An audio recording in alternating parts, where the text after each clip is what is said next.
Today we're reviewing... Pups and the Digi Tal Safety Suit! Yep. Scratch and Grounder from Temu are indeed back. But before we get into it, let's just talk quickly about how this has been uploaded as Season 13, Episode 11, Segment A. A bunch of episodes have been skipped, and the logical conclusion is that those are Dino Island eps in the regular subseries pattern. So we likely won't get those until after the Dino movie gets released, or much closer to the time. That means we might have a long hiatus, or possibly even roll into Season 14 before we finish up the Dino Island episodes. It's a mess, and I feel like better communication could have made this all much smoother. But hey, since we know about Episode 12, the Solar System Suitcase episode, at least that means, bar them showing up on Dino Island, please no, we're limited to just one Digi Tal script this season. Though, 0 would have been better. Good news, Danny! Even though, yes, we all remain sad that EMT Marshall seemingly got memory hold after the visual update, I do enjoy advancing Marshall's role as the medic, and the idea townspeople come to him for advice and treatment. Hopefully just for, mild injuries and not, more private healthcare matters. Chase! Rough net!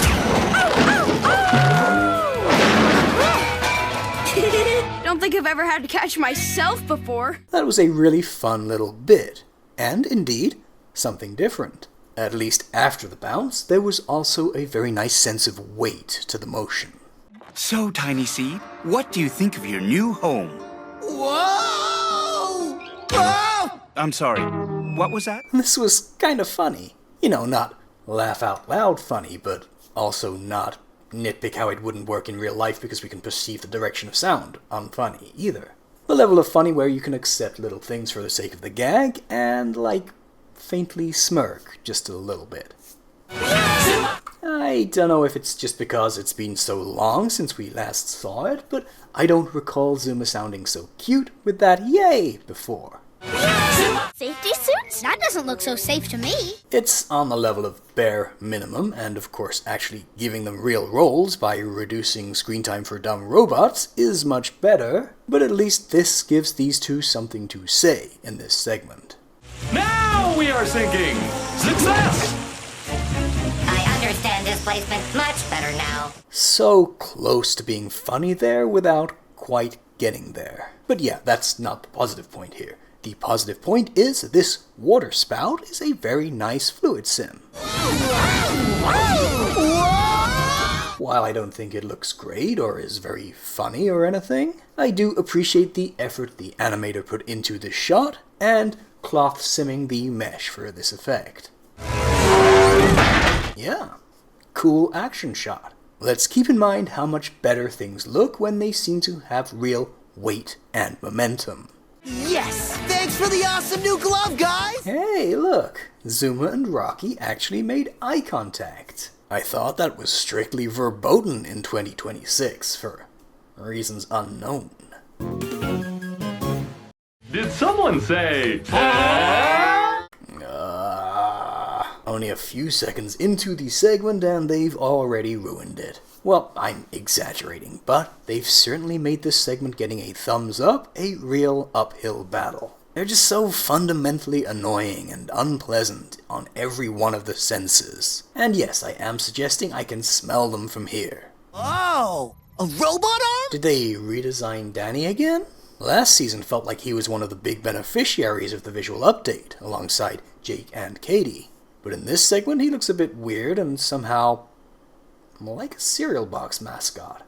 We must ensure your safety while you practice catching spherical objects with your abnormally large hand. It was nice we got an opening scene that had at least one pup, but we quickly segue into pup-free malarkey with townspeople and annoying robots. Also, why do I get the feeling this is a repurposed spec script for the Baymax TV show? Of course, Baymax is lovable and a gentle giant rather than pushy and annoying, plus has our sympathies as part of a tearjerker backstory. These guys were just dropped off by a mega corporation and have been a pestilence to the community ever since. Zuma, could you not have just pushed them gently but quickly back to the beach? I'm gonna choose to believe that he was hoping this would send them to Poochie's home planet, almost as much as we were. How do I turn this thing off? Was he talking about the safety suit or the laws of physics there? Because it's, Newtonian laws of motion that seem to have been turned off here. When he becomes a big bouncing object, then he becomes subject to the rule we keep seeing. Characters moving and talking like wacky cartoons looks great in 3D, but objects need to move through space realistically or it's really uncanny. Now, I feel like by now we need a script editor brave enough to veto wipeouts that only happen because Marshall is running with his eyes closed, or trips on something clearly in sight for him. Thanks for making bloom for me. That's a perfectly adequate pun, and most likely this is just on me, but I had to rewatch that multiple times because I didn't understand why he was saying making loom for me.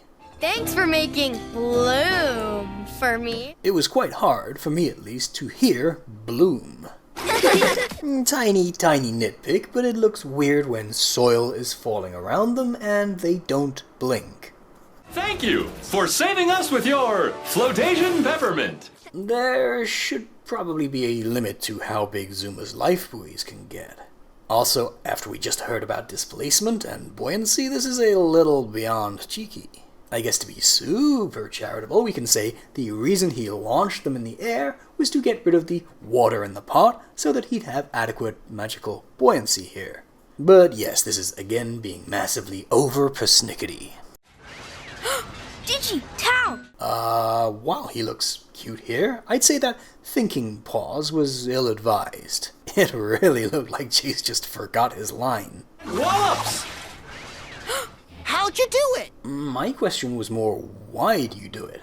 Since you could just calculate where to catch him without doing that. I know they wanted a cool moment, but a much better cartoon would have let them make the calculations, had Chase place the net, and then for Danny to faceplant into the sidewalk anyway. On some level, bad segments make for more fun reviews, but I'd much rather we just get good ones. And most of Season 13 has been solid. This I wouldn't call solid, though. It wasn't the worst segment ever, but it was in the bottom few of the season. I feel like almost every time we get a script from Lopez Cordero, I say I can tell he's a funny writer, and he just needs a good story. But yet again, this one ain't the one. While I could find a few positives here, the premise was annoying, the pups were sidelined and showed no personality, and the segment committed the grave sin of, unless a skipped Dino episode did it, bringing Digi and Tal to Season 13. Overall, 4 out of 10. I'm honestly rooting for you, Mario. But I don't know if you need to start some fights in the writer's room or what, but you gotta start getting some of the better stories. Alright, it feels kinda strange to suddenly be almost at the end of Season 13, but here we are. Though it may be many moons until we get all of the Dino Island episodes, and we can safely say we've completed seeing the whole season. Click here or here for some other reviews of Mario Lopez Cordero's segments. I still believe he has good episodes in him, even if we haven't quite got there yet. And that's all for today though, and I'll see you guys again next time.